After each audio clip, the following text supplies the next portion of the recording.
Salut tout le monde. En l'occurrence, pas beaucoup de monde pour le moment. Mais passons, et rentrons tout de suite dans le vif du sujet. L'autre jour, j'ai regardé la vidéo de Link the Sun sur les pirates, et à la fin, il mentionne rapidement le pastafarisme en ajoutant que si l'on veut rire un coup, ça vaut le coup d'œil. Donc, aimant rire et étant à soif de connaissances qui ne servent pas à grand chose, je suis allée voir. J'ai lu la page wiki, et je me suis dit, n'existe-t-il pas d'autres religions à la con comme ça ? Alors, à l'avance, je tiens à m'excuser auprès des adeptes des différentes religions que je vais mentionner, même si je suis pas sûre qu'on puisse employer le terme de religion pour certains. Personnellement, je diviserais toutes ces confessions en deux catégories, celle des mouvements réactionnaires et celle des sectes à tête desquelles il y a des escrocs ou des fous. Mais bon, tout est relatif, encore une fois, c'est... Désolé si ça choque certains. Donc, le pastafarisme. C'est un mouvement réactionnaire qui vient des États-Unis, comme la plupart des autres mouvements dont je vais parler d'ailleurs. Ça se passe dans le Kansas, après l'autorisation de l'enseignement du dessin intelligent, au même titre que la théorie de l'évolution. Bon, je m'explique. Le dessin intelligent, bon, quand j'ai lu ça, j'ai pas su non plus ce que ça voulait dire, vous inquiétez pas. En gros, c'est par exemple le créationnisme, enfin, toutes les théories de la création qui supposent qu'on ait été créé et que l'on ait évolué dans un but précis, par conséquent excluant le principe de la sélection naturelle, le darwinisme et blablabla. Bref, Bonnie Anderson, un physicien et donc très certainement fervent du darwinisme et de la théorie de l'évolution, s'offusque que l'on impose l'enseignement de cette théorie du dessin intelligent, et crée le pastafarisme, demandant que cette confession, que ces croyances, aient une durée d'enseignement égale à celle du dessin intelligent. Donc ça, c'était pour la petite explication, la contextualisation. Ouh là là là là là là, il y a du mal là. Mais rentrons dans la partie fun du sujet. Sur quoi se base cette parodie de religion ? Alors c'est simple, Un monstre en spaghetti volant, invisible, indétectable, aurait créé l'univers après avoir beaucoup bu, ce qui explique pourquoi tout n'est pas parfait, Lorsque les mesures scientifiques sont effectuées, ce dieu change les résultats avec son appendice nouillesque. Voilà. Le paradis abrite des usines high-tech, des volcans de bière et une usine de stripteaseurs ou de stripteaseuses selon les goûts de chacun.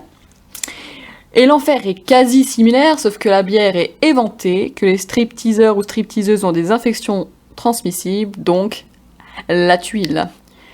Mais surtout, et c'est là que cette religion prend tout son sens en fait, la baisse du nombre de pirates aurait entraîné le réchauffement climatique. Mais oui, c'est bien sûr, voilà, tout s'explique comme je vous l'ai dit. Alors, c'est une façon de voir les choses, Il y en a d'autres qui sont adeptes de Happy Science. Alors non, ce n'est pas un dessin animé, ni une chaîne YouTube de vulgarisation scientifique. C'est une secte. Et le grand gourou de celle-ci s'appelle Maître Okawa, a.k.a. l'homme le plus humble du monde. Il nous dit qu'il possède la vérité universelle, qu'il communique régulièrement avec ses potos Mahomet, Jésus, Bouddha et Confucius, et bien sûr, qu'il est l'incarnation d'El Cantare, un être spirituel suprême dont je n'ai jamais entendu parler, mais bon, s'il est content comme ça, tant mieux pour lui. Ensuite, troisième mouvement un peu loufoque sur lequel je suis tombée en faisant mes recherches, le discordianisme. Gosh, la langue française est dure, l'articulation est dure. Donc c'est un mouvement américain, mais encore une fois, c'est plus une parodie de religion qu'une vraie croyance. Enfin, en tout cas, les Américains doivent bien se faire chier, parce qu'il y a qu'eux qui font ce genre de trucs. Bref, cette fois-ci, cette croyance est basée sur le désordre et le chaos. Par exemple, tout le monde peut devenir pape, il suffit d'imprimer sa carte de pape sur leur site internet. Mais cette doctrine, c'est pas que de la connerie non plus, il y a vraiment des gens qui ont bossé dessus parce que cette croyance se base sur une vraie philosophie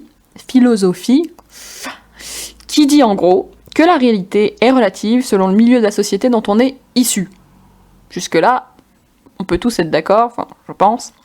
Et leur motto est le suivant: si vous voulez entrer dans la société discordienne, alors déclarez ce que vous voulez faire, enfin ce que vous voulez en fait, tout court, faites ce que vous voulez aussi, faites-nous en part ou pas d'ailleurs, car de toute façon, il n'y a pas de règle où que ce soit. Donc pour ceux qui savent pas trop, qui sont peut-être anarchistes, ou on sait pas, enfin bon, bref, ça me semble pas mal, hein, c'est un de ceux qui me semble le moins loufoque et peut-être le plus réfléchi, et donc, bon, après voilà, c'est mon opinion personnelle. 4e mouvement, l'apathéisme. Alors ça, c'est trop drôle, c'est des gens qui ont décidé qu'en fait, ils n'en avaient strictement rien à foutre. Pour eux, peu importe que Dieu existe ou pas, de toute façon, on n'a pas besoin de lui. C'est ce qu'ils disent. Et pour preuve, ils se réunissent tous les ans pour faire des bulles de savon. Ensuite, on a un mouvement, alors là, c'est, je crois qu'on atteint le summum de la connerie, mais bon, voilà.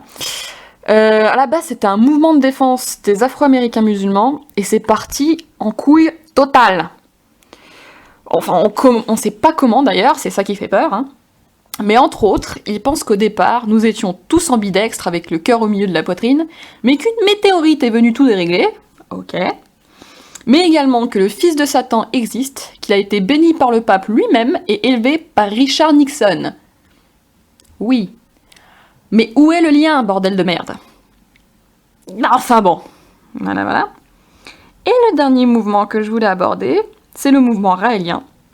Alors, je vais pas dire trop de méchanceté, Déjà parce que c'est une croyance originaire de notre beau pays, la France. Et enfin parce que son créateur, Claude Vorilhon, dit Raël, pourrait me foutre un procès. J'ai pas trop envie, bon, voilà.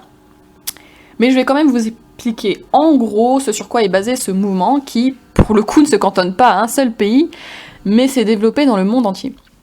La doctrine du mouvement est basée sur la rencontre de Raël avec des extraterrestres, les Elohim, ou Elohim, je sais pas trop comment est-ce qu'il veut qu'on prononce ça, qui auraient créé la vie sur sur Terre, pardon, ainsi que les 3 principales religions monothéistes,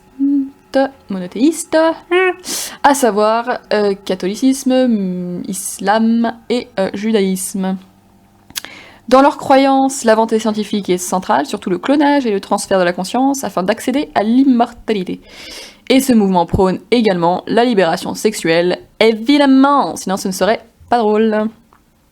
Bref, je passe à la conclusion dans laquelle j'aime donner mon opinion et parler de mes propres croyances. Donc vous pouvez ne pas être d'accord, vous pouvez vous offusquer, et vous avez même le droit de créer une religion autour de cette vidéo. Nous sommes dans un pays libre. Donc personnellement, je pense que quelles que soient nos croyances, loufoques ou non d'ailleurs, la tolérance est reine de tout. On a le droit de créer des mouvements réactionnaires, même s'ils se moquent des convictions des autres, on est dans la dérision, c'est la liberté d'expression. Tout simplement. On a également le droit de croire que la parole de Raël est celle à suivre, ou même que c'est celle de Maître Okawa. Peu importe, la question que l'on doit se poser, c'est sommes-nous heureux comme ça ? La limite, je pense, c'est la manipulation. Le plus important, c'est de rester soi-même. Et si rester soi-même, ça veut dire être partisan du discordianisme et avoir sa carte de pape, eh bien, soit. En ce qui me concerne, je pense qu'il y a plusieurs vérités, que la création de l'univers et de l'humanité n'est de toute façon pas quelque chose que l'on peut expliquer, car ça dépasse notre entendement.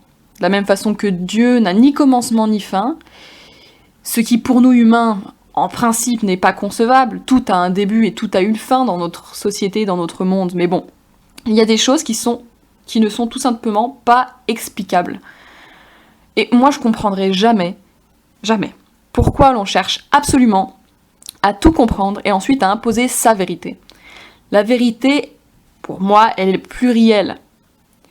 Une chose est sûre, nous sommes tous liés par la création.